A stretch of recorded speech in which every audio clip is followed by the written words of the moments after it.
I wanted to do a sports betting deli called Bagels and Locks, where like you gave people bagels and you write a play on it. I actually like that. Okay. That was actually awesome. Well, a lot of them are awesome. I gave you the bad one first. You're entering the Mayo experience. Mayo experience. Mayo experience. Mayo experience. Experience. Welcome to the Pat Mayo Experience presented by Underdog. It is the Super Bowl 59 Props Extravaganza welcoming back into the show. After a 7-year hiatus, Tommy G. My man, what's up? Does it count as 7 years if I had you on my show in that time? I don't think so, right? No. The last time you were on, it was me, you, and Cuss talking about Game of Thrones.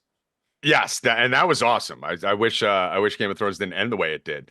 But those Game of Thrones shows were the best. So although it has been 7 years here, I do miss you terribly, Pat. And you look yoked, dude. You've been working out. You look jacked. Steroids, man. They'll help. I swear. Is that what it is? That's all. I get some steroids. That's fine. Yeah, you're looking doit. I like it. I'm triple cycling right now and just really getting jacked because that's what the people want. We have so many female viewers in this internet sports gambling show. It's like 98% women that I gotta look good, right? Huge. We have like 10 or 15 at my company, and I make them pink in the Discord so that everyone can see we got chicks in there and stuff. Chicks bring the dudes in, so we'll bring some ladies in during this show here, Patty. Man, you got 15 women watching your show. That's like an all-time record for this space. I mean, yeah, that's a lot. We used to have 25, and then they realized I'm an ass. So, Can we curse on here? How does this work? I don't know. Fuck yeah, my man.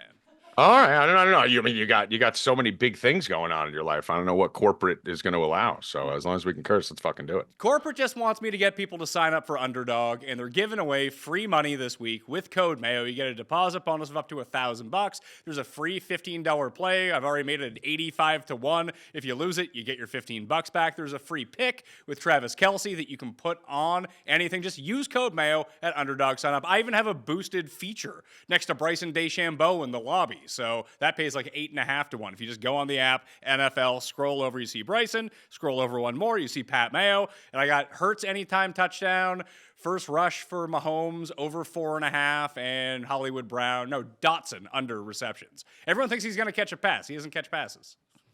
Listen, all I know is you're my big dog on Underdog, and I think everyone should go over to Underdog. That site's awesome. They're doing a great fucking job over there. Awesome. So I agree. Guys, get over to Underdog right fucking now. See, listen to Tommy. Use code Mayo and Underdog. Where can people catch your show every day? We're actually changing the times on it. Everything. It's if you go to my Twitter at Tommy G Wins Again. I pretty much post everything from there. We do a lot of the streams. We don't do as much on YouTube. We kind of broadcast it on YouTube, but we stream it live on Twitter at the same time, and people seem to like the Twitter live streams the best. So we got a lot of new shows we're doing, a lot of March Madness shows. It's 2 p.m. Eastern during the week now, but we're changing that to 5:30 Eastern starting next week. So go over to at Tommy G Wins Again, and all the information will be there. And I'll just give you money, and I'll win all my college basketball bets, and I'll see a great return. That's it, baby. It's this time of year. Basketball Jesus. I made that name up myself. Self-appointed basketball Jesus. Perfect. Yeah, no one's using it yet, but I feel like if I trumpet down their throat and just keep jamming it down their throat, eventually someone's going to use it. So I'd appreciate if you did it, Pat. All right, so basketball Jesus. We're not talking basketball. We're talking football. We're talking Super Bowl. We're talking props. We've been doing it all week. So I feel like I had to get you on. I feel like you probably have a different perspective, usually, from what people and the consensus is going. Who do you think wins the game? Chiefs. I mean, it's always been the Chiefs. It's been the Chiefs. I took the Chiefs before the season last year, and then when the Taylor Swift stuff happened, went all in on the Chiefs. One of my biggest bets. We had like $30,000 on the Chiefs to win the Super Bowl last year. Had futures on them before the year this year. Everyone was talking shit. Dude, Chiefs win the Super Bowl. You can't lose when you have one of the best quarterbacks ever, one of the best coaches ever, and every referee on the field. So everyone's going to cry at the end of it. They're going to scream like they did last round. And it's rigged. But if you're not betting on the Chiefs, you have no one to blame but yourself. Well, I see. I'm betting on the Chiefs as well. I mean, I picked the Chiefs to win. I actually had the exact Chiefs, Eagles, Chiefs Super Bowl. So I'm free rolling either way. This is going to be fantastic. The best Super Bowl. It's already the best Super Bowl I've ever had.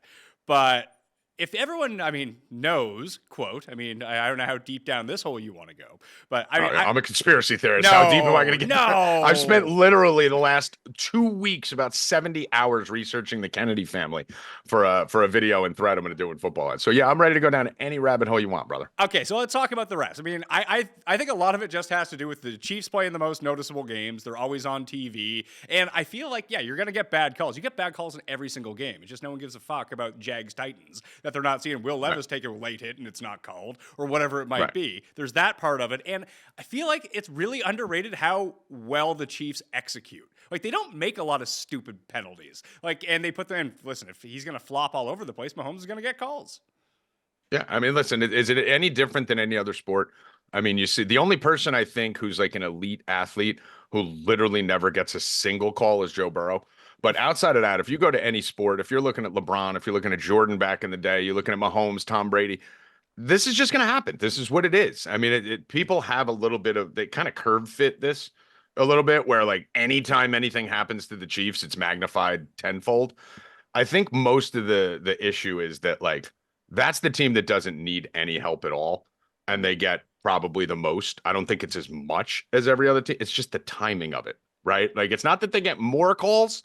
It's the timing of the calls is always at the absolute perfect time for the Chiefs to win, but they put themselves in a spot to get those calls. Yeah, when you're playing in the AFC Championship game 7 straight years, always going to the Super Bowl, people are going to notice when it happens, especially when you win a lot of those. Yeah. I did see that we talked about it on the Best Bet show. I had Pizzola and Cam on. You remember Cam? I do. I know Pizzola too. Yeah. So there we go. We were just talking about just different situations like with the Chiefs and how this is going to be magnified. You're going to see it in these spots. But Pizzola pointed out, it's like, oh yeah, when this ref is the head official of the game, the Chiefs are 7-1 or 9-1. It's like, what ref? They're 9-1 with every ref. Yeah. what ref are you going to find that the record isn't amazing with? That they win They win 90% of their games. Like, if people are going to talk about it being rigged and they're going to complain about it, why aren't they just putting every cent they own, taking out a loan and putting it on the Chiefs if they're going? Do you know? Literally, I mean, you saw it. I was all over Twitter last year. The number one reason why I was all over the Chiefs was Taylor Swift, right? Like, that's it. It wasn't for any other reason. And this year, it's because I think they're going to win. But I do think sports are rigged. This is coming out now. You're starting to see the Rozier shit. We've seen a lot of stuff back in the day, from Donaghy all the way up. So I'm a college basketball bettor. It's my best sport by far.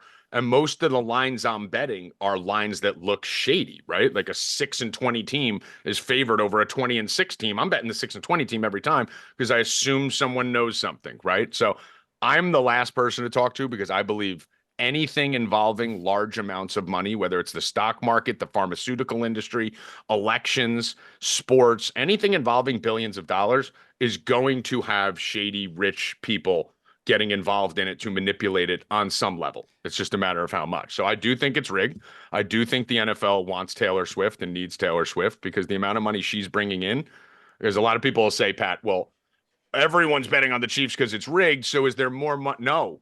What Taylor Swift brings in financially supersedes anything FanDuel or DraftKings can do or Underdog or any of these companies. So it's always going to be pro Taylor Swift because of the amount of our money that she draws in. I know they haven't finished the investigation into the Rozier stuff They never will. We did the show on it last week. I mean, they caught Jonte Porter when he was. Yeah, they'll get some scrubs. They'll get some scrubs. When a name like Kevin Durant or Jason Tatum, Tatum throws more games during the regular season than I've ever seen. Those names will get pushed to the side. They'll bury the Porters and Roziers and make them look like the Epstein, where it's a one-off and get them out of here. But you won't see Steph Curry's name pop up on that or anything like that. That's for sure. Yeah, that's probably unlikely. But do you think that there is more or less of point shaving, trying to manipulate props, whatever it might be, now or before legalized sports betting? Because I do think that there way more now. You think it's way more now, really? I think you're so easy. Finish what you were saying, because I think there's a caveat to it. Okay, so I think that it's easier to catch people now. So when you get like the Calvin Ridleys of the world, like it catches the people who might not nefariously be doing it, but are doing it because they're kind of morons. Right. So here's the thing. I think fixing the outcome of the game, I agree with you, was more prevalent then. Right? Like you had my people, the mob. who was going in there and paying people off debts. Not to mention these people weren't making that much money, right? Like Michael Jordan, I think made what, like $13 million in his first 10 years or something. So it was a lot easier to buy someone off back then when the players were making a lot less money. So I think the outcome of the games was more extreme then. I think now when you have props where you could bet every single fucking thing on the board, I mean, you could bet anything. So it's so easy for these players to fix their own. You don't need the mob to come in from the outside, right? Like if I'm a player in the NBA, I could literally just turn to my buddy Bill or you, Pat, and say, hey, by the way, bet my under 3.5 threes today. And just make sure I hit 3, right? So there's so many ways to do it that we will never see and never know unless someone tells, where I could do it on my own. You know, I can have a ghost account there. We're talking about these kids. I won't mention, I know one of them, but there's these people that had ghost accounts all over these different platforms where they had like 20, 30 different accounts under different names. And they were getting $100,000 lines on these $100,000 bets in on these accounts. And then they would get limited and get limited and get limited. It's very easy for me as an NBA basketball player to have multiple accounts under different names of families or whatever, where they don't even know they have a fucking account there, and then throw some props here and there. But yeah, I think it is easier to get caught, but I also think it's easier to do it, right? You don't have to fix the outcome of a game. You could fix something no one will notice. So it's kind of a seesaw. Well, if that's the case, what are we betting for the Super Bowl then besides the Chiefs? You got any props?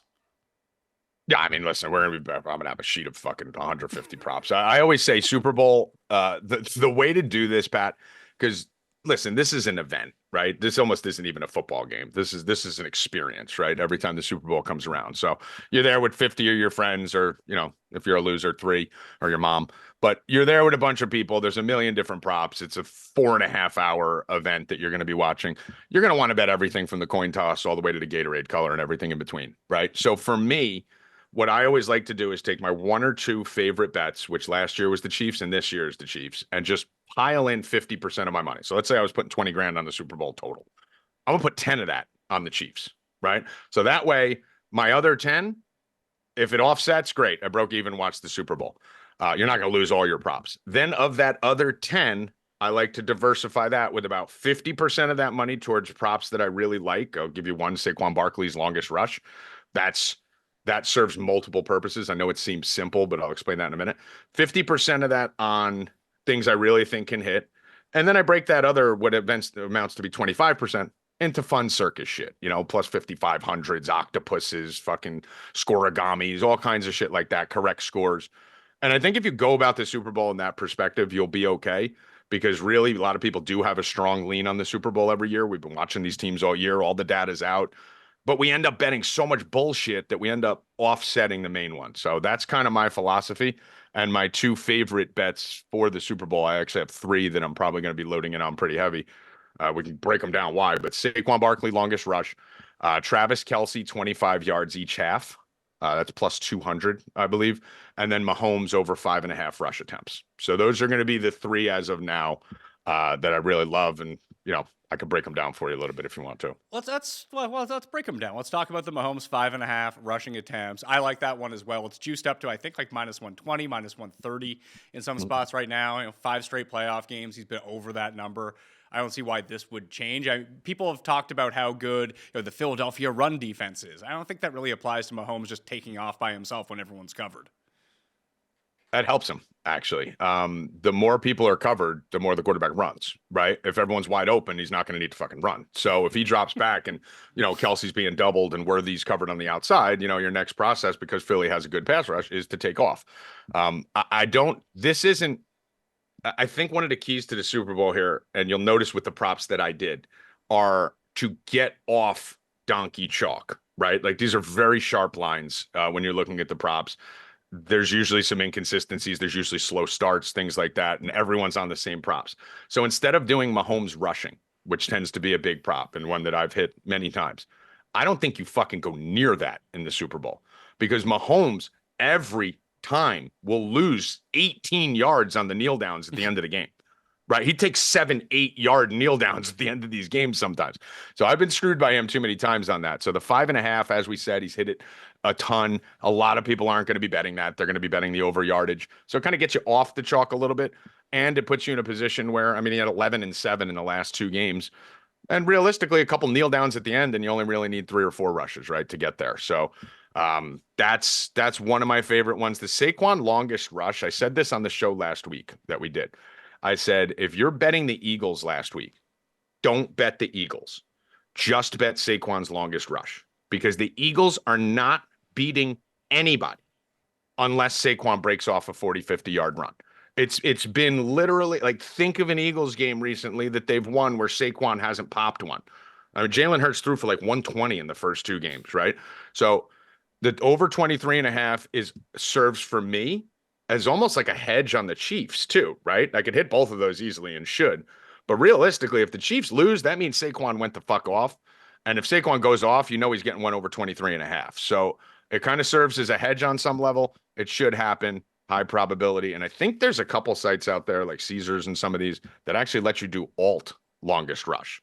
So you can get like 50 plus for like plus 600 and stuff. So hunt around for those alt longest rush for Saquon. Again, not breaking the internet here with any sharp analysis. These are the right plays. Just play the right plays. Yeah, if you play the ladder up on Barkley right now, over 30 yards is plus 140. Over 40 yards longest rush is 3-1, and then 5.5 to 1 for 50-yard rush. There you go. Yeah. See, like that's where you want to go, because if he pops one, it's usually, 50, 60 yards. You have the whole ladder that you can hit there. The Kelsey one is the other one. So we hit a plus 5,000, plus 4,000. I'm pulling up here. Plus 5,000, 4,900, plus 850, and plus 1,800 in the 3 rounds of the playoffs. And all of them outside of 2 were 25 yards each half for Kelsey, and then also Nico. Right? 25 each half for Kelsey and this person. So these specials that they have out there, I really like them, the 25 plus, because you're getting plus 200, right? So with Kelsey's pretty much either going to go for 100 or he's going to go for 20, right? Like there's not much in between with him this year. So the 25 plus equals 50. I did that math in my head, Pat. The 25 plus equals 50. His prop's 61 pretty much anywhere. So you're right around the number if he has an average 2 halves, but you're getting plus 200 on it compared to laying money. And these have been great. So I would advise combining some of these where you can. But the 25 each half is one of my favorite plays. I'll probably be doing a couple players with those props. If you're someone who's ever taken a golf trip, I know you have the same experience I do, that you dread bringing your clubs to the airport, dealing with the baggage claim, and then crossing your fingers hoping that they show up, because that is one of the most stressful parts about any golf trip, because you don't want to show up to your fantastic golf location. You're all excited to go there, and oh yeah, we lost your clubs. Even PGA Tour players deal with this. So every time I fly for a golf trip now, I am no longer dealing with the airlines and the baggage handlers to do that. I'm skipping the airport stress, the costly airline fees, and with the complimentary insurance, real-time tracking, dedicated support, and on-time delivery, ShipSticks is where I am going. I've already hooked it up for when I'm going to Pinehurst at the end of March. Me and Tim Butts' clubs are getting there via ShipSticks, so we can make sure that they are there before we show up, so that stress never enters a part of our life. You can travel worldwide without the luggage. ShipSticks delivers to over 180 countries, hassle-free, gear-free journey. Everything you need for your golf vacation will be there on time waiting for you with ShipSticks. Right now, ShipSticks is offering my listeners 20% off your first shipment when you go to shipsticks.com and use the code PATMAYO. Go to shipsticks.com and use the code PATMAYO to get 20% off your first shipment and save yourself the hassle this golf season. That's shipsticks.com, and make sure to use that code PATMAYO so they know I sent you.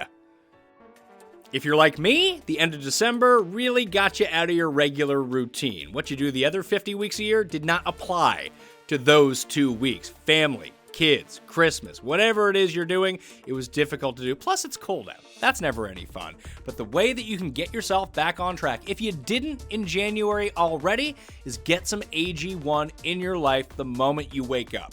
That's what I do. Pour some water into my AG1 bottle. Boom. I take a scoop of AG1. throw that in. I cut it with a little bit of orange juice just to make it more delicious.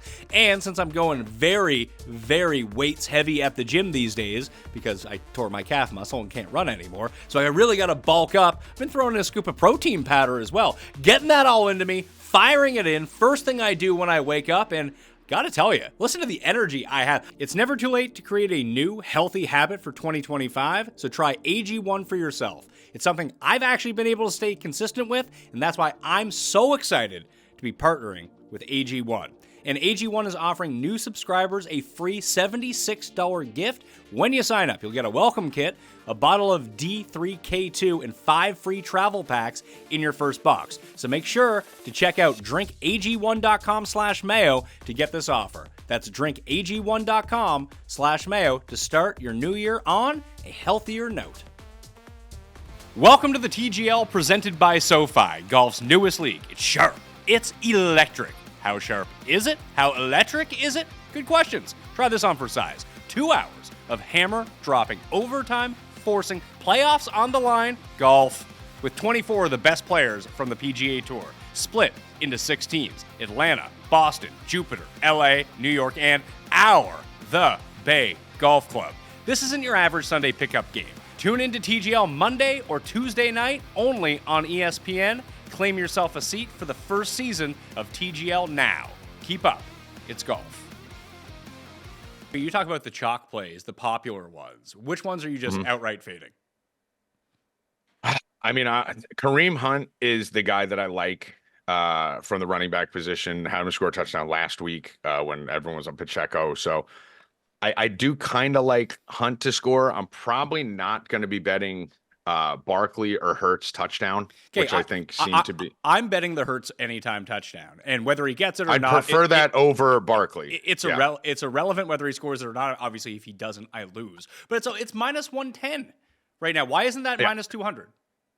I mean, it should be, right? I mean, like if I bet any of them, it's going to be Hurts over Barkley, right? Barkley's minus 190, Hurts is minus 115. I think I covered the Barkley touchdown with the longest rush, right? Because inside the 4. It's not going to Barkley, right? So you're basically looking at most of Barkley's touchdowns have been from outside the red zone. So I'm not going to be betting Barkley touchdown. Probably not going to be betting Kelsey touchdown either, shockingly. And I know a lot of people are on that. Hurts would be the one I trust, right? Because it's pretty much unstoppable once you're really just betting that they get inside the 3 at one point. That's really all you're betting there. So I'm kind of with you. I like Hurts. Won't be betting Barkley. Won't be betting Kelsey, not because I don't think they'll score, just because it seems easy, but this game could easily be a lower scoring game. This game could end 23-21. The Eagles defense is great. The Chiefs defense is great. Super Bowls start slow. These teams have played, a couple years ago in the Super Bowl. They have a little bit of a book on each other. I don't think this is going to be a shootout by any means. So to think Kelsey's going to get one, I could see Hunt, Worthy, some moron like Juju Smith-Schuster, Marquise Brown is going to get one. I don't love the Kelsey one. I don't love the Barkley one. Yeah, I'm trying to find some of these low total props for receivers on the Chiefs and hope to pick right and kind of correlate them together. Like if Noah Gray goes over his 13.5, then Juju probably goes under his 15.5. Right, yeah, you can correlate those. If Hopkins goes over 10.5, then Hollywood Brown probably goes under his 41.5, whatever it might be. It seems like Worthy is the one. Worthy and Kelsey seem to be the 2 outliers on the Chiefs. Like they're going to get their looks at least, although Kelsey didn't even get that against the Bills.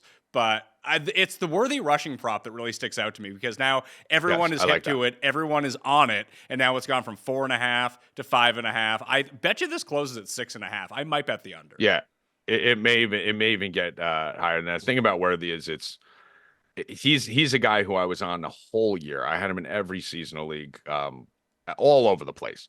And he started off slow. Obviously, Rashee Rice was there at the beginning. I mean, that's the crazy thing. The Chiefs don't even have Rashee Rice right now. Can you imagine what this fucking team would be with Rashee Rice? I love Worthy as a player. The rushing thing has been great. It's been pretty easy. I don't know if the 4.5, 5.5, or 6.5 even really matters because if that kid catches a seam, it's 8, 9, 10 yards before he runs out of bounds and because he's afraid to get hit. But for me, the receivers are the interesting part, right? Like, I think the way to play this, and I know everyone wants to pile in all their money before the game starts. Pat, from knowing me for a long time, I'd much rather bet this shit live, right? Like, you could tell after a drive or two what the hell's going on with Mahomes, right? Like I knew right away last game, I'm like, we're fucked on Kelsey. Like you could just see the way it was going. You knew he would show up at the end, which, dropped the ball, ran the wrong route on one of them.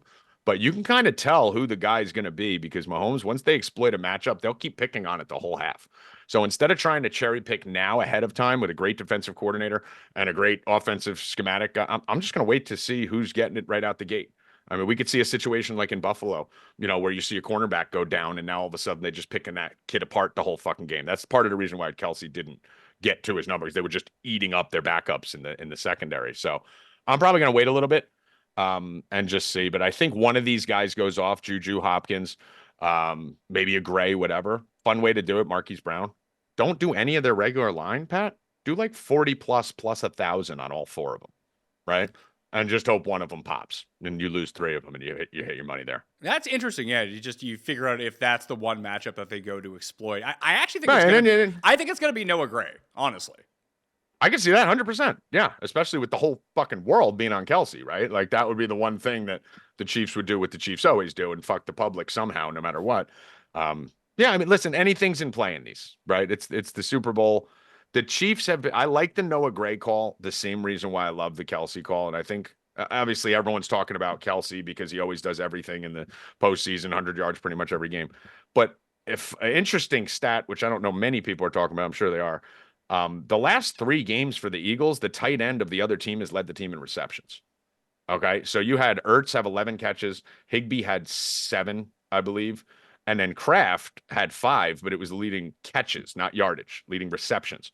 So 3 straight games, the tight ends, and that's not even counting the backups. 3 straight games, tight ends have been picking apart the Eagles. I think Gray's line is great. I think you could ladder that.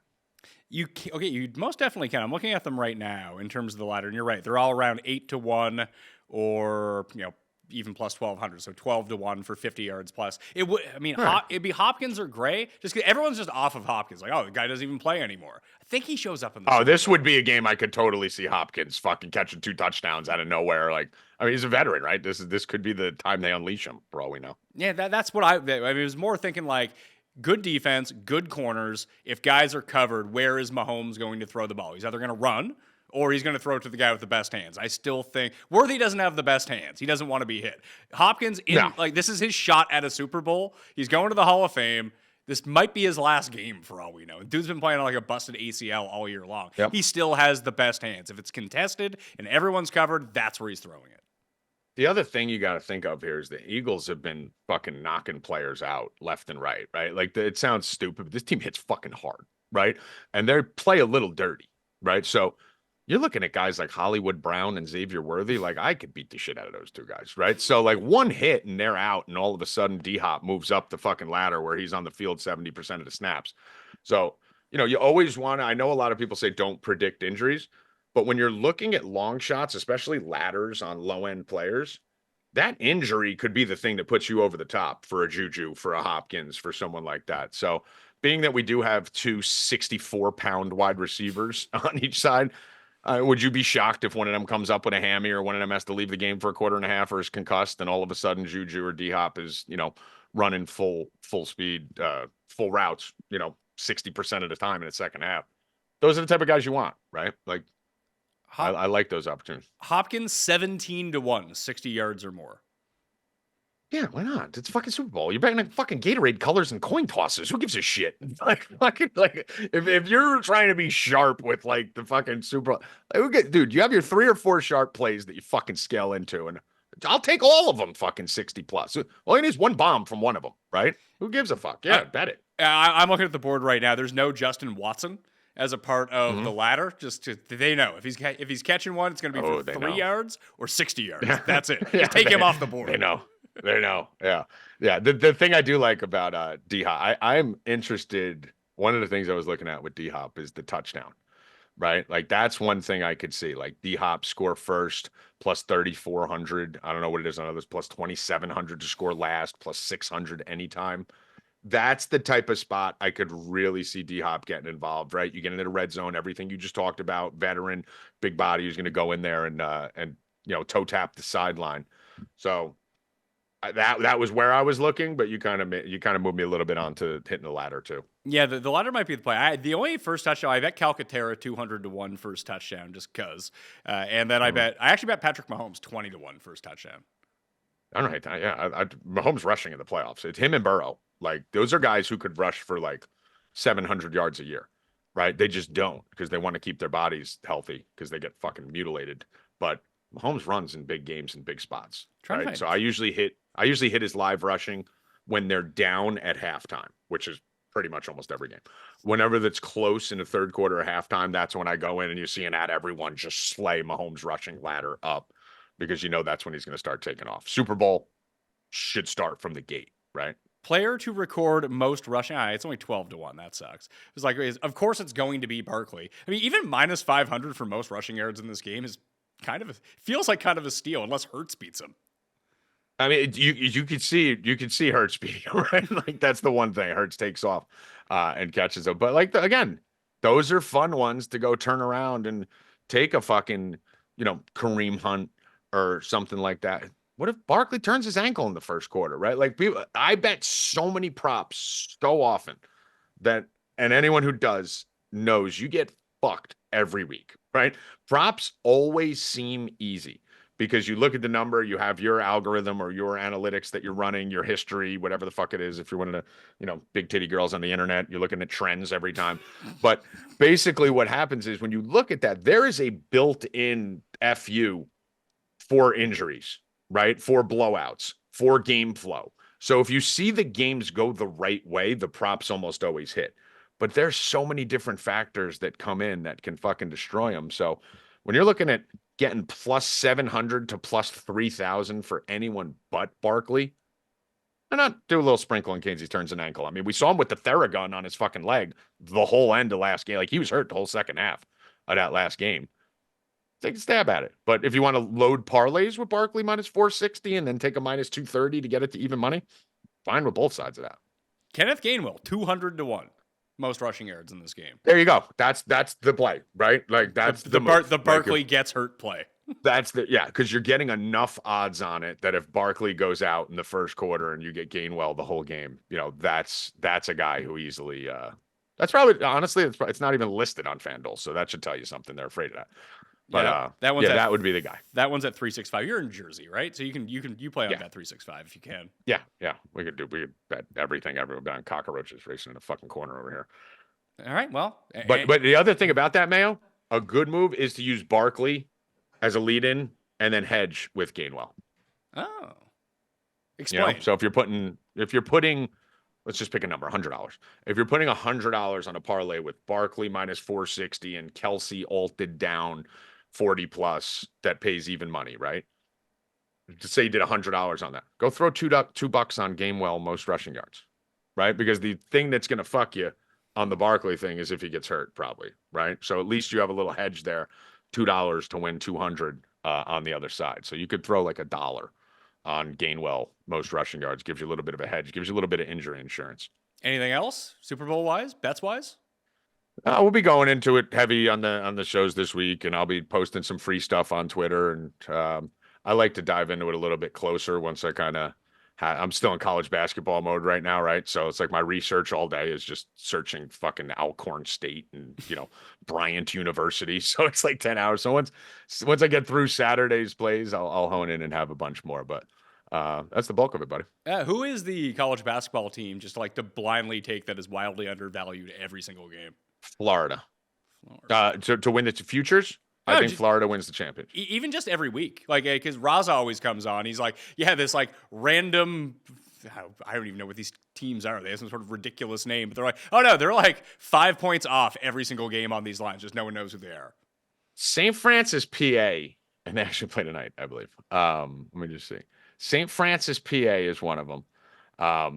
Here's a trick to college basketball, and you don't even need to shit schools. Okay, so that's the first thing. Bet the shit schools. Don't bet I bet Florida and Alabama in these schools, but bet the shit schools. There's huge edges on those. Just take a minute tonight and go in and look at the shit schools that are all in conference play right now, and look at the home run records. Like, you'll literally see teams that are -1, who's 9-1 at home and 1-9 on the road, facing another team who's got the same record as them. That's 1-9 on the road and not. So you literally have like a 16 game swing on the home road differential, and it's a 1 point spread. For some reason, with these smaller schools, I swear to God on my life, Pat, I haven't bet a road team in 2 months. I don't bet road teams in college basketball. These small schools, dude, they're so weighted, so heavy. So if you just go through the standings and start looking at these home darlings, like we all know Duke and teams like that, how great they are at home. Dude, there's some small schools that are 9-1 at home playing a team that's 1-9 on the road today, and the line's 1. So that's your little edge for college basketball, more than every team every time for me. So yeah, this is better than looking into some sort of weird power ranking analytics that I don't even understand. Let's look at that. It makes sense. Yeah. I want to talk about these ideas because we talked about it before the show. We both went for a cig before the show. That it's cold. I mean, I guess this doesn't really apply in warmer climates, but half cigs, quarter cigs in the wintertime needs to be a product. Have it literally, you mentioned this before the show, I have it in an inventions list. I have a list of 5,000 inventions that I'm never going to do, that I literally just have in case I happen to run in like a cigarette producer guy. But I love it, Pat, because not only is it good for cold, for me, when I'm trying to cut down, right? Like sometimes I want to just buy half cigarettes, right? And I think the cigarette providers or, murderers, whatever you want to refer to them as, don't want to do that because they feel like it'll enable people to quit easier and buy less of their product. But how great would those be to give out to like bums and shit, right? I mean, keep the quarter packs in there and just flip them. Not even just handing them out. Like when you're outside of a bar, not that it happens to me. I'm old now, not outside the bar all that often. But listen, people want to smoke when they're drinking. That's even if they don't smoke, they'll have a cigarette when they're drinking, and they always come to the person that they know has the cigarettes and be like, "Hey, it's always us." Yeah, I'm aware of it. It's a part of the taxes of smoking. You know what's coming. Yep. But if I had like a half pack, like they only want like 2 or 3 puffs. I don't want to share mine. Like give them a quarter, give them a half. Now, or even like if it was me, like I'm smoking only at the office now. So when I go out, I'm not smoking. When I'm at home, I'm not smoking. But when I'm here, I'm doing the show. I need to relax a little bit, and that helps me. And I'm trying to kill time the entire time. But if I could if I could go out like on a Saturday night and I was going to the bar with my buddies, what if I could buy a 10 pack of half cigs for, I don't know, $5 or something like that? I would buy that. Unbelievable. I would buy, they would go crazy because I think what people are, there has to be a reason they didn't invent them, right? So I think the logic behind it is, well, then we're going to lose money. No, all the casual smokers will buy them. You're bringing in a whole new market. Right? Like my aunt, she doesn't really smoke at all, but like she does when we're together, Christmas, it's always Tommy, give me a, she'd go buy a quarter pack, once a month. Like it's perfect for that. I don't know why it doesn't exist, Pat. And for me, I would absolutely love it because I throw away half my cigarette every time it's cold outside. Just fucking toss it. And from their perspective though, they like that. Right. Well, you're buying the full one, so why would they make you try to buy a half one? Right, exactly. Yeah. But I think they bring in a whole new market of people who are casual smokers buying those to offset. Like we're ever buying a half pack. Like I'm never gonna buy that, right? I would have it just to give to bums and people. Because the girls, you want to give the full cigarette because you want them out there as long as possible. You want to keep them longer. The amount of if any girl ever said, "Can I get a drag?" It's like, no, here's a whole cigarette. It's not being nice. It's because I'm buying myself an extra 3 minutes of conversation there. I mean, I pitched this like probably a decade ago on the show when I was still in the dating scene. But like Pat's number one rule of picking up, go smoke, go outside. You get away from everyone. You can hear people talk and you get one-on-one time. It is the best pickup move ever. I don't know how anyone gets girls without smoking. I think like 99% of the girls I ever slept with in my life were outside smoking. Like and the other side of it, which I always used to say, Pat, because me and you share a brain when it comes to this stuff. The girls that smoke are more likely to sleep with you because they obviously have no care for their life. So they're obviously going to be a little less cautious about, fucking Tommy G, right? So it's like, yeah, dude, I want the smokers. You're doing bumps, you're doing Molly, like all of it. Yes, that increases the chart, your propensity for a one-night stand. So yeah, give me the smokers. Ladies, if you're smoking, the two of you that are watching this show, hop on. Oh, man, two is a big ass, Tommy. I was assuming I brought 2. Maybe you did bring it. Maybe they came with you. I don't know. But shout out to our female viewers out there. We'd love to hear from you. If I can put down on like a pitch meeting to the sponsor, like, we have like 30 women who watch the show. They're like, oh my God, here, have some money. Please talk about our product. We gotta work on that. What? I mean, if you have a list of 5,000 inventions, do you have one other one you can share with us? I'm not gonna share it with fucking you. Then you guys are gonna take it and fucking do it. Well, you But, said you weren't going to do it yeah, anyway. I have a million of them. Well, in my head, I'm gonna do them, Pat. Like I'm gonna do it. It's just you're I'm not. never really gonna do it. Yeah, you're not going to. I wanted to do not for any personal reasons. I'm clean as a whistle somehow. I think I'm immune to STDs. I think there should be a dating site for people with STDs, right? Like, Am I going to get deplatformed here? yes. There you go. I wanted to do a deli. I wanted to do a sports betting deli called Bagels and Locks, where like you gave people bagels and you write a play on it. I actually like that. Okay. That was actually awesome. Well, a lot of them are awesome. I gave you the bad one first. All right, man. Thanks for Yeah. coming on. It's been too long. I'm glad we had a chance to talk. Yeah, let's do it more often, brother. Appreciate you, man. All right, at Tommy G Later, buddy. Returns on Twitter. You can follow me at the See, PME. Tommy G wins again. You got it. Oh yeah, that's right. You got deplatformed. I told you, everyone missed. Yeah, you got to have burners upon burners and backups upon backups when you're Tommy G. Yeah, that's Tommy, true. Tommy G wins again on Twitter at the PME for me. Sub to Mayo Media Network. Smash a like for the episode and rate and review on Spotify and Apple if you're feeling extra generous. Code Mayo at Underdog, and that will do it for me. I'm Pat Mayo. I'll see you next time. That Mayo experience. Experience.